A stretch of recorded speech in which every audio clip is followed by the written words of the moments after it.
Hello बच्चों, पिछले topic में हमने कूलाम के नियम और वैद्युत क्षेत्र की तीव्रता से संबंधित आंकिक प्रश्न किए थे। तो आज के टॉपिक में भी हम कुछ प्रश्नों को करेंगे। तो आज के जो भी प्रश्न हम करेंगे वो मोस्ट इम्पॉर्टेंट हैं, बोर्ड की परीक्षा के पॉइंट ऑफ व्यू से और कंपटीशन में भी पूछे जाते हैं। तो वीडियो को आप लास्ट तक देखिएगा जिससे आपके सारे कॉन्सेप्ट्स क्लियर हो जाएं। तो चलिए स्टार्ट करते हैं। तो इसमें पहला सवाल है कि दिए गए चित्र में वर्ग के केंद्र पर परिणामी वैद्युत क्षेत्र की तीव्रता की गणना करनी है। यहाँ पर दूरी r का मान दे रखा है 30 सेंटीमीटर। तो यहाँ आप देख रहे हैं कि वर्ग के शीर्षों पर 4 आवेश रखे हैं। इन चारों आवेशों के कारण बिंदु O पर वैद्युत क्षेत्र उत्पन्न होगा, यानी वैद्युत क्षेत्र की तीव्रता की गणना हम करेंगे। तो सबसे पहले हम क्या करते हैं, Q1 और Q3 के कारण बिंदु O पर, वर्ग के केंद्र O पर वैद्युत क्षेत्र की तीव्रता की गणना करते हैं। तो इस तरह से हम इसको दिखा सकते हैं, इस डायगोनल को हम इस तरह से दिखा सकते हैं। ये डायगोनल हो गया, विकर्ण हो गया। तो यहां पर नाम है A, हमने A पॉइंट ले लिया। Q1 दे रखा है 4 माइक्रो कूलाम, ये पॉजिटिव चार्ज है। और यहां पर ये Q3 दे रखा है बेटा, Q3 दिया है, पॉइंट दिया है इसको C, और Q3 का मान दे रखा है -2 माइक्रो कूलाम। ये इसका केंद्र है, ये मान लेते हैं कोई पॉइंट O है। तो हमने पिछले टॉपिक में बहुत अच्छे से डिस्कस किया था कि धन आवेश के कारण वैद्युत क्षेत्र की तीव्रता की दिशा आवेश से दूर ली जाती है और ऋण आवेश के कारण वैद्युत क्षेत्र की तीव्रता की दिशा आवेश की ओर ली जाती है। तो यहाँ हम देखते हैं ये धन आवेश है, बहुत ध्यान समझिएगा। ये धन आवेश है यानी पॉजिटिव चार्ज है। इसके कारण बिंदु O पर अगर हम वैद्युत क्षेत्र की तीव्रता के डायरेक्शन की बात करेंगे तो इसका जो डायरेक्शन होगा, इसका डायरेक्शन होगा आवेश से दूर। ये बिंदु A पर स्थित आवेश के कारण है, तो इसके कारण इस तीव्रता को हमने नाम दे दिया EA। इसी प्रकार बिंदु C पर स्थित आवेश -2 माइक्रो कूलाम के कारण वैद्युत क्षेत्र की तीव्रता निकालेंगे तो इसका डायरेक्शन आवेश की ओर होगा और इसका नाम हम दे देंगे EC। ये दोनों ही तीव्रताएं समान दिशा में है, तो इनको हम क्या कर देंगे, ऐड कर देंगे। ये दूरी r है और ये दूरी भी कितनी है बेटा, r। तो यहां पर अगर हम मान लेते हैं कि दोनों का डायरेक्शन सेम है तो एक परिणामी तीव्रता हमारे पास यहां से आ जाएगी E1, और दोनों का डायरेक्शन क्या होगा, सेम डायरेक्शन में है, तो इसको हम ऐड कर देंगे यानी जोड़ देंगे। तो यहां से अगर हम E1 की वैल्यू निकालें, यहां से E1 की वैल्यू निकालते हैं तो EA प्लस EC हो जाएगा। वैद्युत क्षेत्र की तीव्रता का फार्मूला होता था 9 × 10⁹ Q अपॉन r स्क्वायर। तो यहाँ पे QA और बीच की दूरी कितना ले लेंगे बेटा, r स्क्वायर। इसी तरह से EC का मान निकालेंगे 9 × 10⁹ QC अपॉन r स्क्वायर। तो यहाँ पे आपने देखा कि 9 × 10⁹ अपॉन r स्क्वायर यहाँ पे कॉमन है। यहाँ r की वैल्यू लिख लेते हैं, r की वैल्यू है 30 सेंटीमीटर। r दिया है 30 सेंटीमीटर, इसको मीटर में चेंज करेंगे, 100 से डिवाइड करेंगे तो ये हो जाएगा बेटा 0.3 मीटर, 0.3 मीटर। तो यहाँ से हमारे पास बचेगा QA प्लस QC। अब इसको हम सॉल्व कर लेते हैं तो E1 बराबर 9 × 10⁹ r स्क्वायर, इसका वर्ग करेंगे, 0.3 का वर्ग करेंगे, 0.3 का वर्ग करेंगे बेटा, स्क्वायर कर देंगे। QA, तो QA की वैल्यू कितनी है, 4 माइक्रो कूलाम, तो माइक्रो हटाएंगे -6 लिख देंगे। QC की वैल्यू कितनी है, -2 माइक्रो कूलाम। लेकिन हमने आपको बताया था कि यहाँ पर हम वैल्यू परिमाण के रूप में निकाल रहे हैं तो माइनस साइन का प्रयोग नहीं होता है। इस चीज़ को ध्यान रखिएगा, माइनस चिन्ह का प्रयोग जब न्यूमेरिकल वैल्यू निकालते हैं परिमाण के रूप में तो माइनस चिन्ह का प्रयोग नहीं करते हैं। तो यहाँ पर यह आ जाएगा +2 माइक्रो कूलाम, यानी माइक्रो को चेंज करेंगे तो पावर हो जाएगी -6। क्लियर है? तो इस चीज़ का ध्यान रखिएगा, माइनस चिन्ह का प्रयोग जब हम परिमाण के रूप में वैल्यू निकालते हैं तो माइनस चिन्ह का प्रयोग नहीं किया जाता। तो इसको सॉल्व कर लेते हैं तो E1 बराबर 9 × 10⁹ इसका वर्ग करेंगे 0.09 आ जाएगा। इसको ऐड कर देते हैं, 4 और 2 कितना हो जाएगा बेटा 6, ये हो जाएगा 6 गुणा 10 की घात -6।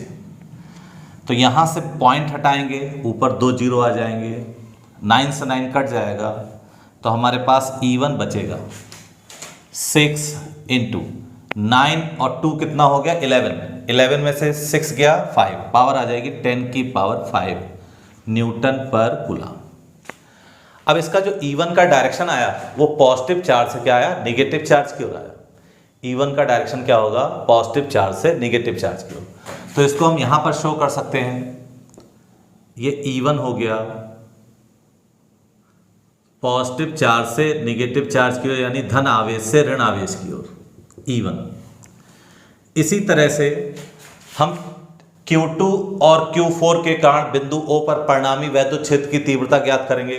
तो यहाँ पर भी 4 माइक्रोकूलम है, यहाँ पे कितना है -2 माइक्रोकूलम। तो जितना E1 आएगा वही क्या आ जाएगा E2, और डायरेक्शन क्या होगा बेटा, धन आवेश से ऋण आवेश की ओर। दोबारा समझ लीजिए, 4 माइक्रोकूलम और -2 माइक्रोकूलम के कारण बिंदु O पर यानी केंद्र पर हमने परिणामी वैद्युत क्षेत्र की तीव्रता निकाली। तो इसका डायरेक्शन आया धन आवेश से ऋण आवेश की ओर, और इसका परिमाण आ गया 6 गुणा 10 की घात 5 न्यूटन प्रति कूलम। अब इसी प्रकार से Q2 और Q4 के कारण जब हम बिंदु O पर परिणामी वैद्युत क्षेत्र की तीव्रता निकालेंगे तो इसका मान E1 के समान होगा। डायरेक्शन क्या होगा, धन आवेश से ऋण आवेश की ओर। तो इसका डायरेक्शन जो हो जाएगा बेटा, ये हो जाएगा धन आवेश से ऋण आवेश की ओर, E2। इसी प्रकार हम लिख सकते हैं, इसी प्रकार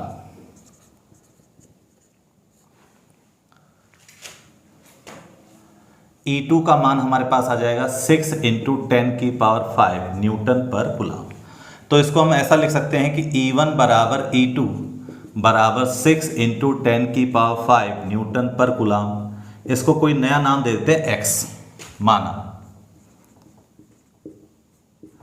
अब यहां से इन दोनों के कारण बिंदु O पर परिणामी तीव्रता हमें निकालनी है। तो परिणामी तीव्रता जो होगी बीच में वर्क करेगी, यहां ये परिणामी तीव्रता हो गई। इनके बीच का जो ये कोण होगा ये 90 डिग्री होगा। तो यहां से परिणामी तीव्रता निकालते हैं, तो यहां से आ जाएगा बेटा E² बराबर E1² प्लस E2²।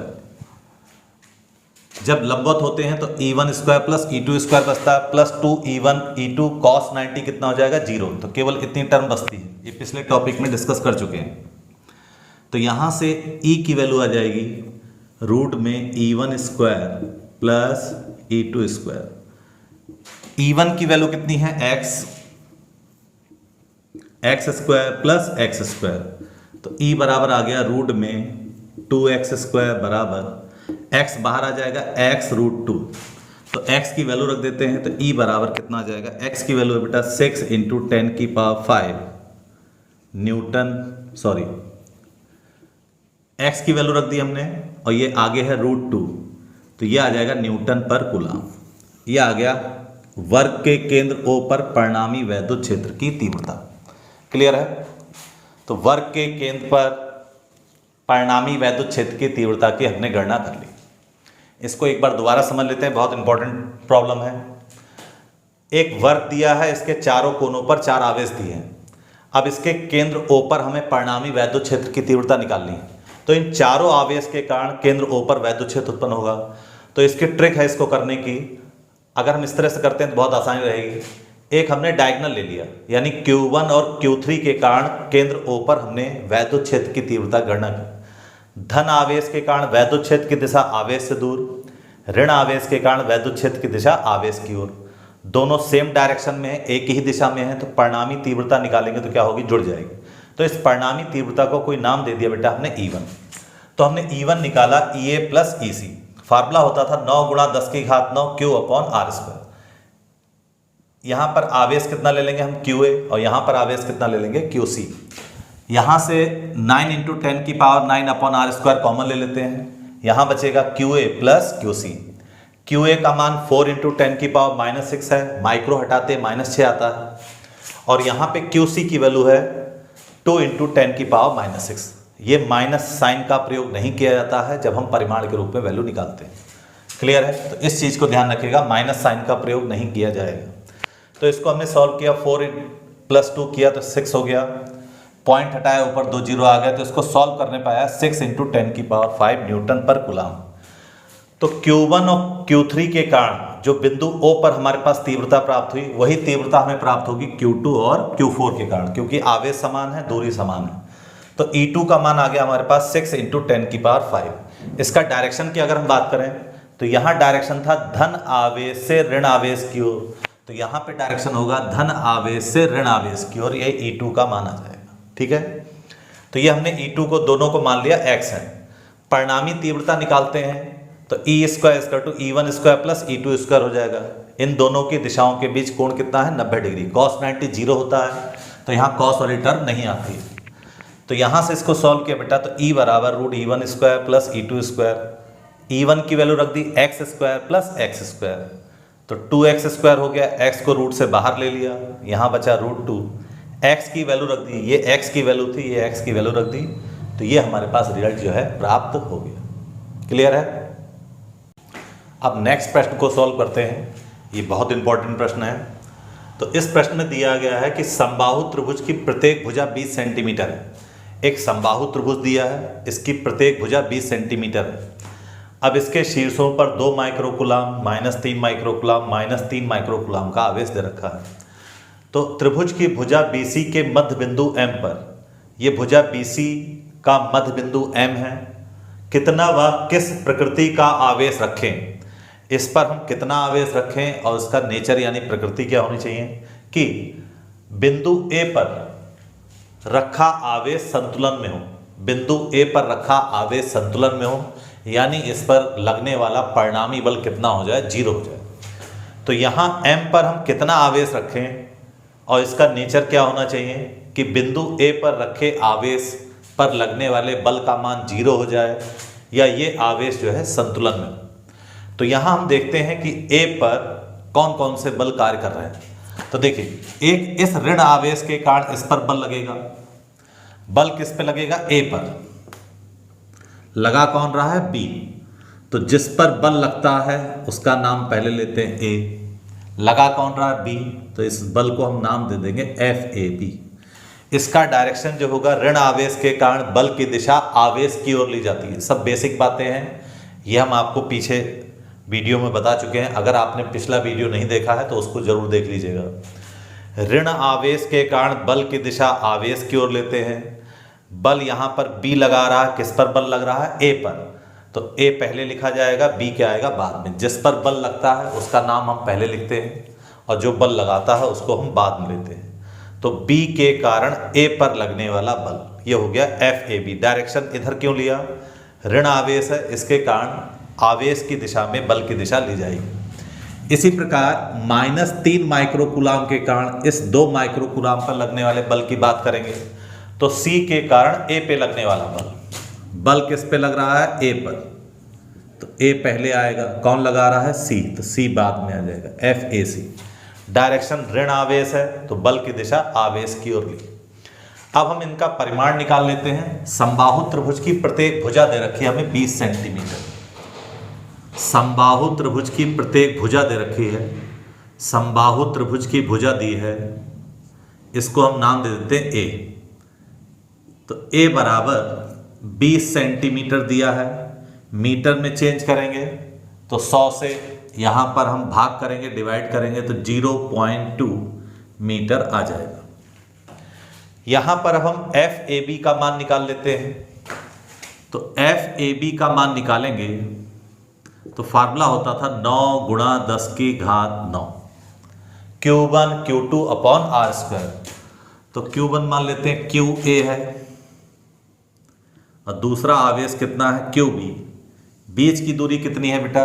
इसकी भुजा हमने A मान ली थी, ये भुजा A है, ये भुजा भी A है और ये भुजा भी कितनी है? A। तो यहाँ से आ जाएगा A का स्क्वायर। वैल्यू पुट कर देते हैं तो 9 × 10⁹ QA का मान कितना है? QA का मान है 2 माइक्रोकूलम। तो माइक्रो हटाएंगे -6 आएगा, इस चीज़ का ध्यान रखिएगा, माइक्रो हटाएंगे -6 आएगा, इनटू ये 3 है तो 3 इंटू 10 की पावर -6। माइनस चिन्ह का प्रयोग नहीं करते हैं, कई बार आपको बता चुके हैं। ए कितना है 0.2, तो 0.2 का वर्ग करेंगे, 0.2 का वर्ग करेंगे। इसको सॉल्व कर लेते हैं तो FAB का मान सॉल्व करने में कितना आएगा बेटा, देखिए 9 3 जा 27, ये हमने लिख दिया 27 इंटू 2, 10 की पावर -12 हुआ, ये 12 में से 9 गया, कितना बचा 10 की पावर -3। इसको वर्ग करेंगे तो 0.04 आ जाएगा, पॉइंट हटाएंगे ऊपर 2 जीरो आ जाएंगे, 2 2 जा 4 हो जाएगा, 2 2 जा 4, यानी हमारे पास बचा 27/2, पावर कितनी हो गई बेटा 10 की पावर -1। तो यहां से इसे सॉल्व करेंगे तो ये हो जाएगा 2.7/2, तो हमारे पास FAB की वैल्यू आ जाएगी 1.35 न्यूटन। तो हमने FAB का परिमाण निकाल लिया, ये कितना आ गया 1.35 न्यूटन। इसी प्रकार से FAC निकाल सकते हैं। यहाँ पर भी 2 माइक्रोकुलाम और -3 माइक्रोकुलाम के बीच लगने वाले बल की बात करेंगे तो FAC का मान FAB के बराबर आएगा। दोनों आवेश समान है, बीच की दूरियां भी कितनी है, समान है। तो इसी प्रकार हम FAC का मान निकालेंगे, FAC, तो ये भी कितना आ जाएगा बेटा 1.35 न्यूटन।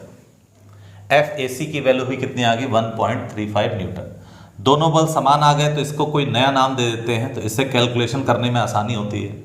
FAB FAC ये 1.35 न्यूटन आ गए, इसको हमने कोई नाम दे दिया F का माना, और इसे हमने इक्वेशन नंबर 1 कह दिया। तो FAB और FAC का मान निकाल लिया। अब इन दोनों बलों का जो परिणामी बल होगा, इन दोनों बलों का परिणामी बल यहां बीच में वर्क करेगा, इन दोनों बलों का परिणामी बल ये बीच में वर्क करेगा। इसे कोई नाम दे देते हम, F1 का नाम दे देते, नया नाम दे दिया हमने F1। क्लियर है? इसे कोई नया नाम दे दिया F1।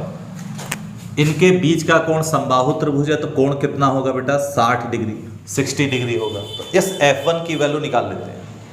तो F1 की वैल्यू निकालेंगे हम, तो F1 की वैल्यू निकालेंगे तो फार्मूला वही होगा, रूट लगा देते हैं। तो देखिएगा इन दोनों के परिणामी बल की बात कर रहे हैं, तो FAB का स्क्वायर प्लस FAC का square plus 2FAB into FAC into cos 60 degree, बीच का कोण कितना है बेटा cos 60। अब इनका हम मान रख देते हैं, तो F1 हमारे पास आ जाएगा रूट में, यहां देखिएगा FAB कितना मान लिया हमने, F है, FAB और FAC दोनों का मान हमने मान लिया F। तो ये हो गया बेटा F square plus F square plus 2, F into F कितना हो जाएगा, ये भी F स्क्वायर हो जाएगा।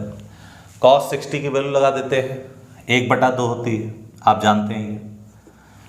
तो यहाँ 2 से 2 कट जाएगा, F square plus F square plus F square कितना बचेगा 3F स्क्वायर। तो F1 आया हमारे पास रूट में 3F स्क्वायर, F बाहर चला जाएगा तो यहाँ से बचा बेटा F√3, यानी F1 की वैल्यू हमारे पास आ गई। F1 की वैल्यू कितनी आ गई, F की वैल्यू हमारे पास है 1.35√3। ये इक्वेशन नंबर हमने 2 कह दी, इक्वेशन नंबर इसे नाम दे दिया हमने 2। अब हमारे पास FAB हमने फाइंड आउट कर लिया, FAC फाइंड आउट कर लिया, इनका परिणामी बल कार्य कर हमने सॉल्व कर लिया। अब देखिएगा यहां पूछ रहे M पर आवेश कितना रखें कि इस पर कोई बल ना लगे या बल क्या हो संतुलन में हो। तो F1 का डायरेक्शन क्या, ध्यान सुनिएगा, इसका नेचर भी पूछा, इसकी प्रकृति क्या होनी चाहिए। F1 का डायरेक्शन कहाँ है, नीचे की ओर। तो इस पर परिणामी बल शून्य होने के लिए या संतुलन होने के लिए आवेश यहां पर जो हम रखेंगे, मान लेते हैं यहां पर आवेश क्यों रखा जाता, आवेश कितना रखा जाता, क्यों। अब इस आवेश के कारण इस पे जो बल लगेगा उसकी दिशा क्या होनी चाहिए, विपरीत दिशा में, F1 की विपरीत दिशा में होनी चाहिए, तभी बल क्या होगा, संतुलन में होगा। अगर दोनों सेम डायरेक्शन में हो जाएंगे तो संतुलन में नहीं होगा। तो इसे हम क्या लेंगे, धन आवेश लेंगे। तो धन आवेश के कारण बल की दिशा आवेश से दूर की ओर होती है, तो ये धन आवेश लिया जाएगा। इसके कारण इस पर जो लगने वाला बल होगा, इसे नया नाम दे देते हैं M के कारण A पर लगने वाला बल। तो बल लग रहा है A पर, तो A पहले आएगा, कौन लगा रहा है, M, तो M बाद में आएगा, तो इसका नाम दे दिया हमने FAM। क्लियर है, इसको ध्यान सुन लीजिएगा। ये पूछ रहे हैं M पर कितना आवेश रखें कि बिंदु A पर स्थित आवेश पर कोई बल कार्य ना करे या संतुलन हो। तो संतुलन के लिए या कोई बल कार्य ना करने के लिए, परिणामी बल 0 होने के लिए दोनों बल की दिशा विपरीत होनी चाहिए। अगर हम इसे -Q लेंगे तो दोनों का डायरेक्शन सेम हो जाएगा, तब परिणामी बल 0 नहीं होगा, ना ही संतुलन प्राप्त होगा। तो संतुलन प्राप्त करने के लिए, परिणामी बल 0 लेने के लिए यहाँ पे धन आवेश लेना चाहिए। धन आवेश के कारण बल की दिशा आवेश से दूर, यानी इसकी विपरीत दिशा में ली जाए। तो अब हमें FAM चाहिए, तो हमें ये दूरी पता होनी चाहिए AM। ये M इसका मध्य बिंदु है, तो ये जो दूरी AM है इसको हम कहेंगे समबाहु त्रिभुज की माध्यिका। तो हम इसे दो प्रकार से निकाल सकते हैं। समबाहु त्रिभुज की माध्यिका का सूत्र होता है √3/2 इंटू भुजा, या इसे हम दूसरे तरीके से भी निकाल सकते हैं, समकोण त्रिभुज का प्रयोग करके, पाइथागोरस प्रमेय का प्रयोग करके भी इसे हम निकाल सकते हैं। ठीक है, तो माध्यिका से निकालना ज़्यादा आसान रहेगा। तो हम लिखते हैं समबाहु त्रिभुज की माध्यिका, समबाहु त्रिभुज की माध्यिका।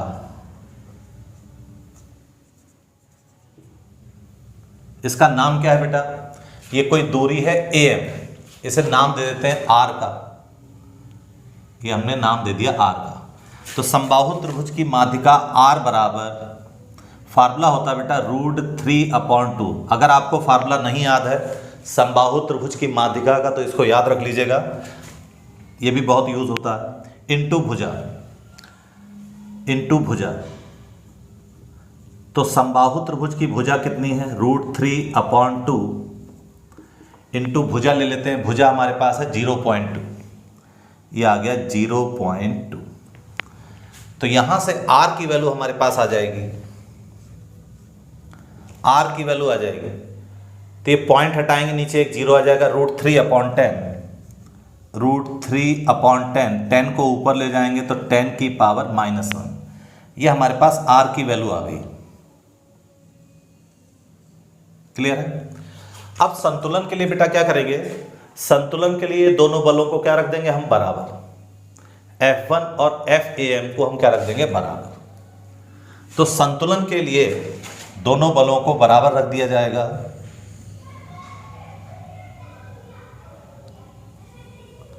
संतुलन के लिए, तो संतुलन के लिए क्या करते हैं हम, दोनों बलों को बराबर रख देते हैं। FAM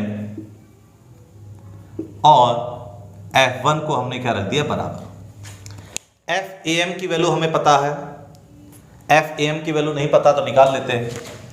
इसकी वैल्यू होगी 9 × 10⁹ Q1। तो Q1 एक आवेश Q ले लेते हैं, इसकी वैल्यू हमें फाइंड आउट करनी है, Q की वैल्यू हमें फाइंड आउट करनी है। इंटू Q2 कितना है, 2 माइक्रोकुलाम, 2 × 10⁻⁻⁶, बीच की दूरी का वर्ग। तो बीच की दूरी कितनी है बेटा, R², बराबर। F1 की वैल्यू हम फाइंड आउट कर चुके हैं, F1 की वैल्यू है 1.35 √3।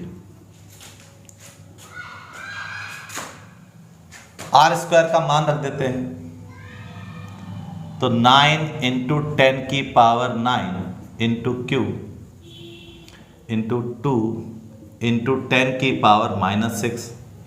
R²। ये देखिए R दे रखा है, इसका वर्ग करेंगे तो √3 का वर्ग करेंगे 3 हो जाएगा। ये देख लीजिए यहाँ पे वर्ग हम डायरेक्ट कर रहे हैं, √3 का वर्ग करेंगे 3 हो जाएगा, और 10 की पावर -1 का वर्ग करेंगे तो 10 की पावर -2 हो जाएगा। यहाँ थोड़ी जगह कम है तो हम डायरेक्ट कर दे रहे हैं। √3 इंटू 10 की पावर -1 का हमने वर्ग किया तो √3 का वर्ग करेंगे 3 आ जाएगा, -1 का वर्ग करेंगे -2 आ जाएगा, बराबर 1.35, और ये आ गया बेटा √3। अब हमें Q की वैल्यू निकालनी है तो तिरछी गुणा करके Q का मान निकालते हैं। ये भाग वाली चीज मल्टीपल में चली जाएगी और मल्टीपल वाला कहाँ चला जाएगा, डिवाइड में। तो यहाँ से बेटा हम Q का मान निकालना है। तो देखिए जो डिवाइड में है वो मल्टीपल में चला जाएगा, 1.35, √3 की वैल्यू रख देते हैं 1.372, सॉरी 1.732, √3 की वैल्यू 1.732, ये हमने √3 की वैल्यू रख दी। यहां से देखिएगा 3 3 जा 9 हो जाएगा, 3 3 जा 9 हो जाएगा और पावर ऊपर चली जाएगी। तो देखिए डिवाइड में क्या आएगा बेटा, 3 3 जा 9 और 3 2 जा कितना हो गया 6, तो यहाँ 6 आएगा डिवाइड में, -2 ऊपर चला जाएगा तो ये 11 हो गया, 11 में से 6 गया कितना बचा, 5 बचेगा, 10 की पावर 5। क्लियर है?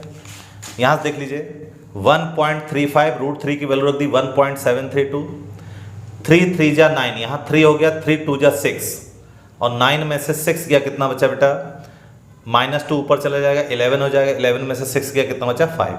ये मल्टीपल में है तो कहाँ गया, डिवाइड। इन दोनों की मल्टीप्लाई कर लेते हैं, इन दोनों की मल्टीप्लाई करेंगे तो यह आएगा 2.3382 अपॉन 6 इंटू 10 की पावर -5। यहां से Q की वैल्यू लिखते हैं हम, तो यहां से इसमें डिवाइड कर देंगे बेटा, तो डिवाइड करेंगे तो हमारे पास आएगा 0.39 इंटू 10 की पावर -5। अगर आप इसको लिखना चाहें 3.9, एक जीरो से हमने यहाँ मल्टीप्लाई की तो एक जीरो से डिवाइड करना पड़ेगा तो पावर हो जाएगी -6 कूलाम। तो ये आंसर हो गया, या इसको आप माइक्रो कूलाम में लिखना चाहते हैं तो -6 हटाते हैं तो माइक्रो कूलाम आ जाता है। इस तरह से भी आंसर लिखा जाता है, इस तरह से भी लिख सकते हैं और इसको इस तरह से भी लिखा जा सकता है। तो एक बार समराइज कर लेते हैं जल्दी से। ये यहाँ पर एक समबाहु त्रिभुज दे रखा है, तीनों कोनों पे आवेश दे रखे हैं। अब कह रहे हैं कि इसका मध्य बिंदु M है, भुजा BC का मध्य बिंदु M है, इस पर आवेश Q का मान क्या होगा, इसकी प्रकृति क्या होगी कि A पर स्थित आवेश पर कोई बल कार्य ना करे। तो हमने देखा A पर कौन कौन से बल कार्य कर रहे हैं, B के कारण A पे लगने वाला बल FAB, माइनस आवेश है, ऋण आवेश है, तो इसके कारण बल की दिशा ऋण आवेश की ओर ली गई है। इसी प्रकार -3 माइक्रो कूलाम के कारण इस पर लगने वाला बल कितना हो जाएगा, FAC। हमने FAB की वैल्यू निकाल ली कैलकुलेट करके, तो इसका मान आया 1.35 न्यूटन। तो जितना FAB आएगा उतना ही FAC आएगा, तो FAC का मान कितना हो गया 1.35 न्यूटन। इसे कोई नया नाम दे दिया बेटा F का, ठीक है। अब इन दोनों बलों का परिणामी बल निकाल लेते हैं। इनके बीच का कोण 60 डिग्री है, ये समबाहु त्रिभुज है। तो इन दोनों बलों का परिणामी निकालने का तरीका होता था F1 = FAB² plus FAC² 2FAB FAC cos 60। ये वैल्यू हमने पुट कर दी तो यहाँ से वैल्यू आ गई 1.35 √3। अब देखिए संतुलन के लिए यहाँ आवेश Q है, इसकी प्रकृति क्या होनी चाहिए, ये धनावेश होना चाहिए, जिसके कारण इसकी दिशा जो होगी इस F1 के क्या हो, विपरीत हो, तभी बल क्या होगा, संतुलन में होगा। तो ये धनावेश आएगा तो इसके कारण बल लगेगा FAM। तो हमने F, ये दूरी हमें चाहिए AM, तो समबाहु त्रिभुज की माध्यिका हमने ज्ञात कर ली। समबाहु त्रिभुज की माध्यिका होती है √3/2 इंटू भुजा। भुजा की वैल्यू रख दी 0.2, पॉइंट हटाया नीचे 10 आएगा, 2 से 2 कट जाएगा, तो √3 इंटू 10 की पावर -1। संतुलन के लिए ये दोनों बल क्या होंगे, आपस में बराबर होंगे। दोनों बलों को हमने बराबर रख दिया। FM का मान क्या होगा, 9 इंटू 10 की पावर 9 Q1 Q2/r²। Q1 ये है, Q2 ये है। अब इसको सॉल्व किया, 3 3 जा 9, 3 2 जा कितना हो जाएगा 6, -2 ऊपर जाएगा 11, 11 में 6 गया कितना 5। ये मल्टीपल में है तो कहाँ चला आएगा बेटा, डिवाइड। इन दोनों को मल्टीप्लाई कर दिया तो ये आ गया, इससे इसमें डिवाइड कर दिया तो ये आ गया। अगर हम इसे एक जीरो से मल्टीप्लाई करते हैं तो एक जीरो से डिवाइड करना पड़ेगा, -6 हटाते हैं तो ये आ गया माइक्रो कूलम। तो ये क्वेश्चन बहुत अच्छा था, इसको आप दोबारा से एक बार करके देख लीजिएगा। नेक्स्ट टॉपिक में हम एनसीईआरटी की जो प्रॉब्लम्स हैं उसको हम सॉल्व करेंगे। तो अगर आपने अभी तक चैनल को सब्सक्राइब नहीं किया है तो चैनल को सब्सक्राइब कर लीजिएगा।